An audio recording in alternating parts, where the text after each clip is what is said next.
दोस्ती और ताश की गेम। ये मजमून अशफाक अहमद साहब की किताब जाविया से लिया गया है। मैं इससे पहले भी गुफ्तगू के इसी सिलसिले में अर्ज कर चुका हूँ और अब फिर कहूँगा कि मैं और मेरी बेगम बानो कुदसिया दरमियाने दर्जे के अच्छे लोग हैं। बहुत अच्छे तो नहीं, लेकिन एक खराबी ऐसी है जो हमारे दरमियान चली आ रही है और इसका कोई सद्देबाब नहीं हो सकता। हमें ताश खेलने की आदत है। मुझ में तो नहीं थी, लेकिन मैं नहीं जानता कि ताश कैसे खेली जाती है, लेकिन मेरे ससुराल वाले इस खेल में बहुत दिलचस्पी रखते थे। मेरी सास जो थी, अगर कोई साथी ना भी होता तो वो अकेले ही ताश खेलती रहती।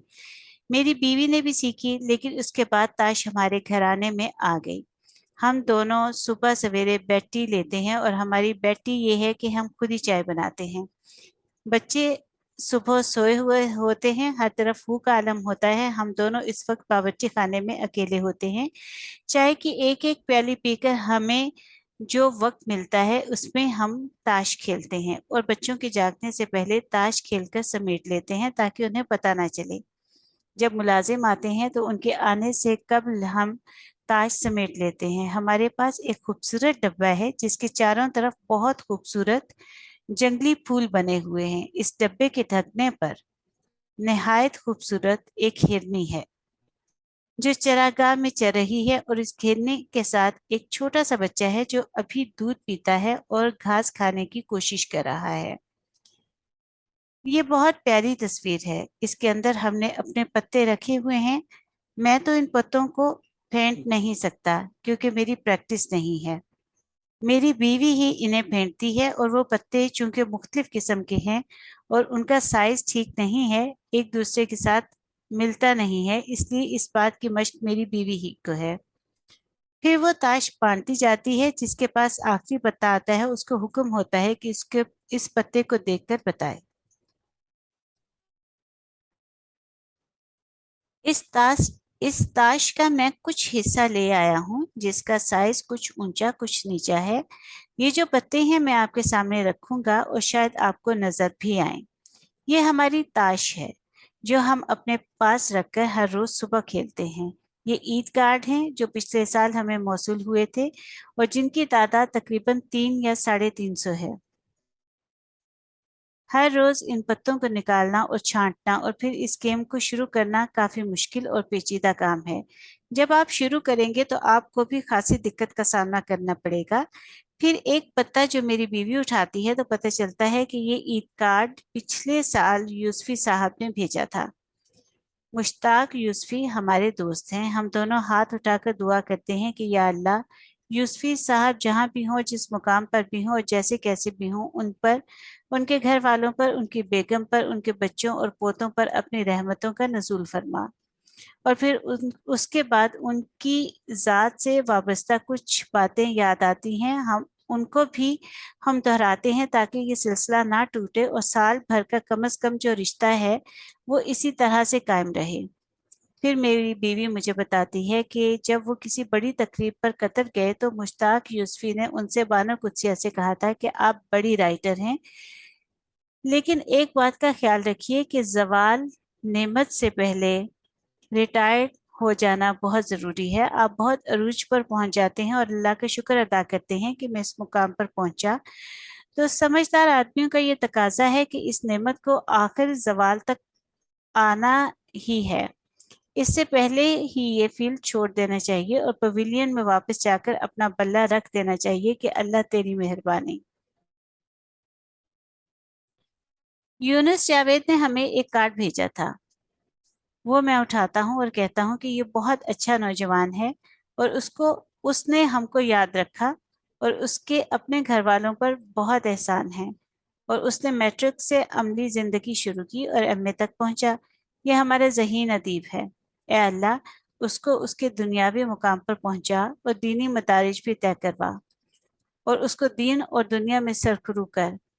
जितने भी हमारे अल्फाज इस वक्त याद आते हैं, इस ताश की खेल में हम खेलते हैं और बड़े शौक और मोहब्बत और जज्बे के साथ, क्योंकि इस वक्त कोई डिस्टर्ब करने वाला, खलल डालने वाला नहीं होता। फिर बीच में से एक कार्ड निकल आता है, जहीर का, मेहराबपुर सिंह सिंध से। ये कौन आदमी है? हम नहीं जानते। जहीर कुछ ऐसी मोहब्बत वाला आदमी है। अजीबो गरीब कि कभी कभी उसकी तरफ से एक पैकेट भी मौसूल होता है जो कोरियर के जरिए आता है। हम इसे खोलते हैं तो सिल्वर के एक खूबसूरत डब्बे में गाजर का हलवा होता है। वो कहता है, आपा जी, ये गाजर का हलवा मैंने खुद पकाया है और मैंने इस बात का ख्याल रखा है कि आप चूंकि शुगर की मरीजा हैं तो इसमें चीनी ज्यादा ना हो। तो आप तजर्बा करके मुझे बताएं कि मुझे गाजर का हलवा बनाना आता है कि नहीं। हम इससे मिले तो नहीं, लेकिन खतों किताबत या टेलीफोन के जरिए उसकी हौसला अफजाई करते हैं कि हलवा बहुत अच्छा था। अब एक रिजवाना है जिसने लाड़काना से एक ईद कार्ड भेजा है। अब रिजवाना कौन है, कहाँ है, पता नहीं, लेकिन जाहिर है कि हमारी दुआएं उसके लिए हैं। वो कितनी बड़ी है, कितनी छोटी है, उसकी शक्ल सूरत कैसी है, हम नहीं जानते। उसने अपना पता भी नहीं लिखा। जैसे ईसा खान ने कोहाट से खत लिखा और वो 3-4 रोज पहले डब्बे से निकला तो मेरी बीवी, चूंकि सरताज की बारी उसकी बनती थी, तो उसने कहा कि या अल्लाह, ईसा खान जहाँ भी हो, अगर शादीशुदा है तो उसके बीवी बच्चों पर तेरी रहमतों की बारिश हो। अगर अभी कंवारा है, दुकानदार है, पढ़ रहा है, तो उस अकेले पर, उसके माँ बाप पर अपनी रहमत फरमा। इस किस्म की कहानियां छोटे छोटे अफसाने बनते रहते हैं और ताश की ये गेम चलती है। अब ये कि कुछ मानूस लोग होते हैं, कुछ नामानूस। हमारे कुछ दोस्त हैं जिनको हम अच्छी तरह से जानते हैं, कुछ दोस्त नहीं हैं। इन कार्ड्स की वजह से ये पता चलता है कि दोस्त कौन होता है, मुलाकाती कौन होता है। नामानूस मुलाकाती कौन होता है, लेकिन उसका ताल्लुक और उसका रिश्ता वैसा ही होता है जैसा दोस्त का। पिछले दिनों मुमताज मुफ्ती साहब का एक कार्ड निकल आया, पुराना कार्ड आकर शामिल हो गया। हमने कहा कि वो तो इस दुनिया में मौजूद नहीं है और उनकी बड़ी ख्वाहिश थी कि जब भी मुझे याद करो तो एक मर्तबा अलहम्द शरीफ और 3 मर्तबा कुल शरीफ पढ़कर मुझे बख्शा करना। तो हमने कहा ठीक है, ये ख्वाहिश तो बहुत आसान है, हम पूरी कर देते हैं। तो कर दी। फिर मैंने कहा, मुफ्ती साहब मिजाज के बहुत सख्त थे, जल्दी गुस्से में आ जाते थे, हम इकट्ठे काम करते थे। ख़वातीनो हज़रात, में आज़ाद कश्मीर रेडियो से मुंसलिक था। मरी से हमें ऑर्डर हो गया 1952 में कि ये स्टेशन बंद होता है। शाम की जो ट्रांसमिशन है वो पिंडी से चलेगी। हम लोग बड़े मज़े से वहाँ रहते थे, हमारा ख्याल भी नहीं था कि स्टेशन में इतनी जल्दी तब्दीली हो जाएगी। बहरहाल कर्ज पर जिंदगी चल रही थी। जो लोग नौकरी पेशा होते हैं और उनकी छोटी सी नौकरी होती है, वो दूध वाले के मकरूज होते हैं, वो होटल वाले के भी मकरूज होते हैं जहाँ से नान आते हैं। हम सारे के सारे किसी न किसी अंदाज में कर्जे के बोझ तले थे। तो मैंने मुमताज मुफ्ती से कहा, क्योंकि वो एहतियात से चलते थे, उनको कमरा भी अलाट हुआ था जबकि हम होटल में रहते थे। उनमें से मैंने कहा कि मैं तो गुजर नहीं सकूंगा, क्योंकि होटल वाले ने कहा था कि रेडियो के बंदे जा रहे हैं और जहां से लारी पर बैठते हैं वहां वो अपना बंदा बिठा देगा जो लाठी बरदार होगा, लिहाजा आप मुझे 500 रुपये उधार दें। तो उन्होंने कहा ठीक है, ले लो।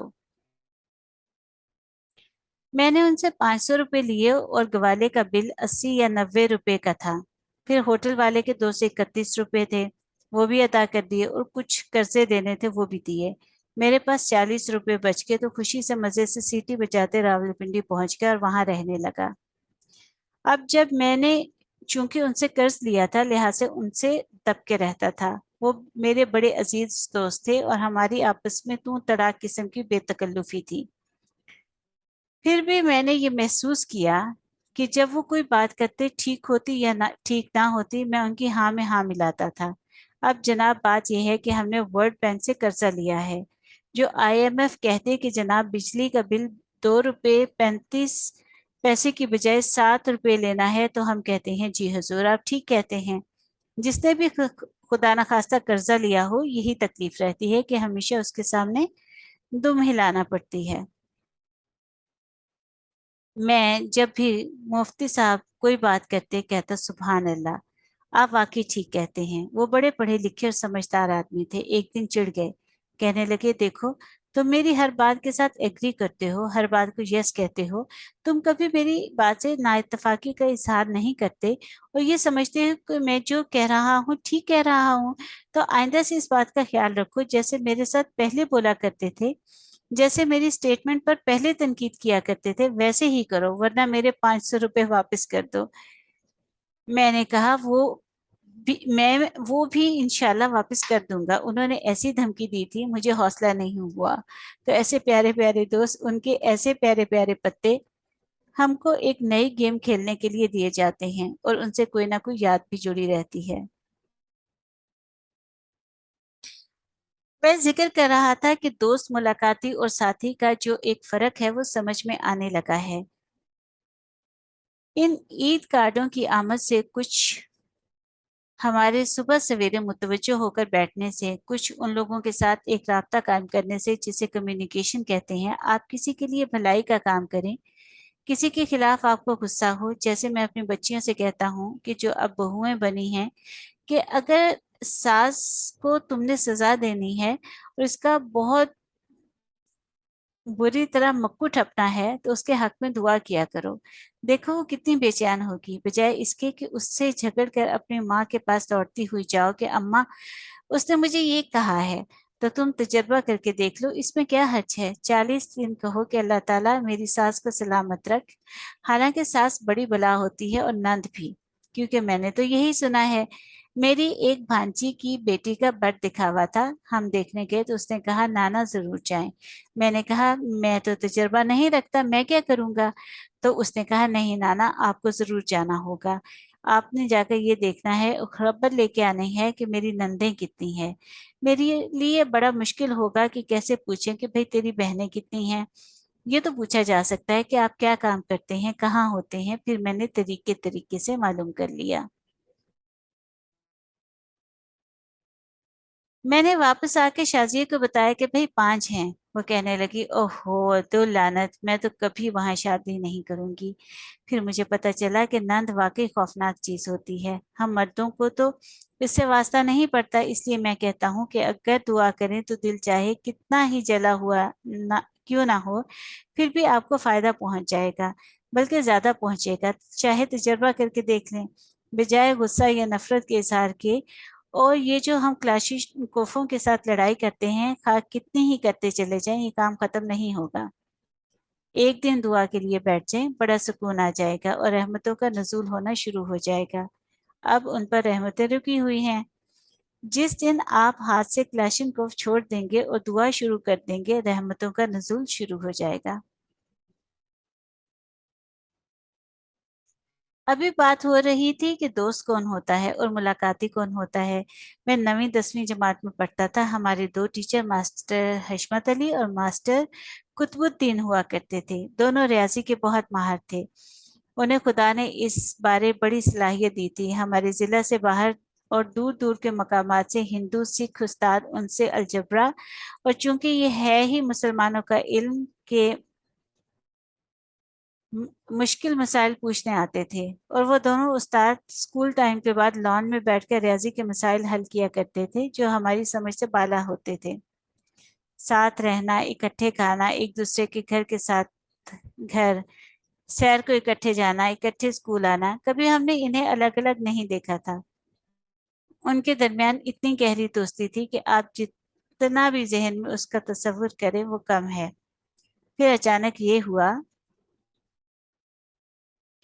कि डिविजनल इंस्पेक्टर ऑफ स्कूल्स ने मास्टर हशमत अली की तब्दीली कर दी और वो हमारे जिला की किसी और तहसील में चले गए। दोनों दोस्तों के दरमियान इस तब्दीली से जो खलीज पैदा हुई वो तो हुई, हम जो तालिब इल्म थे या जो दूसरा स्टाफ था उनके लिए भी बड़ी तकलीफ सूरत हाल थी। हम सब ने वो तकलीफ लम्हात महसूस किए। मैंने मास्टर कुतुबुद्दीन से कहा, क्योंकि मैं जरा समझदार बच्चा था, आपकी हशमत अली साहब से बड़ी दोस्ती थी। कहने लगे हाँ ठीक है। मैंने कहा उनके जाने से आपकी तबीयत पर बोझ पड़ा। कहने लगे हाँ पड़ा है, लेकिन ज्यादा नहीं। मैंने कहा ये आप हैरान कुन बात करते हैं, वो तो आपके बहुत अजीज दोस्त थे, करीब तरीन थे। कहने लगे अशफाक मियाँ, बहुत अजीज थे, बहुत करीब तरीन थे, लेकिन आप उसको आला दर्जे की मयारी दोस्ती करार नहीं दे सकते। बेशक हमारे मामूलात इकट्ठे थे, इकट्ठे खाते पीते थे और कोई लम्हा भी एक दूसरे के बगैर नहीं गुजारा, लेकिन ये दोस्ती की निशानी नहीं है। दोस्ती की निशानी ये है कि जब तक आदमी इकट्ठे बैठकर रोए ना, उस वक्त तक दोस्ती नहीं होती। और हम कभी इकट्ठे बैठकर रोए नहीं थे, इसलिए आप नहीं कह सकते कि हम दोस्त थे। हमारे पास जो कार्ड्स आते हैं, इनमें वो लोग भी हैं जिनके साथ हम इतने करीब तो नहीं हुए जितने मास्टर कुतुबुद्दीन साहब ने कहा था, लेकिन हम एक और रिश्ते से, एक और नाते से उनके साथ हैं। ईद आती है तो हमारे लिए ये बड़ी खुशियां भी लेकर आती है और एक तरह का बोझ भी, कि अब नई ताश नई डब्बे में बंद होगी और फिर हमको ये गेम खेलना पड़ेगी, जिसकी खुशी भी है और जिसकी जिम्मेदारी भी है और जिसका बोझ भी है। अब ये बात मैं आप पर छोड़ता हूँ कि हमको ये गेम जारी रखनी चाहिए या इसे बंद कर देना चाहिए। आप भी हैरान होते होंगे कि ये अजीब सा घराना है और अजीब सा जोड़ है। ये कैसी अजीबो गरीब बातें करते हैं। ये हम इसलिए करते हैं कि हम दोनों काफी हद तक खुदगर्ज लोग हैं, और हमने ये देखा है कि इस्लाह की बात करने में नबी रहमत सल्लल्लाहु अलैहि वसल्लम के साए में रहने से हम बड़ी मुरादें पा सकते हैं। आप सल्लल्लाहु अलैहि वसल्लम को रहमतुल लिल आलमीन का खिताब दुनिया वालों ने नहीं दिया। आप सल्लल्लाहु अलैहि वसल्लम को कुल आलमों के लिए रहमत का खिताब ऊपर से मिला है। जाहिर है हमने उन सल्लल्लाहु अलैहि वसल्लम के नक्शे पा के करीब भी नहीं पहुंच सकते, लेकिन अगर इतनी सी बात को ही पकड़ लिया जाए कि रहमत शफकत मोहब्बत और अता से मेरी जात को फायदा होगा, तो हम तो खुदगर्ज लोग हैं।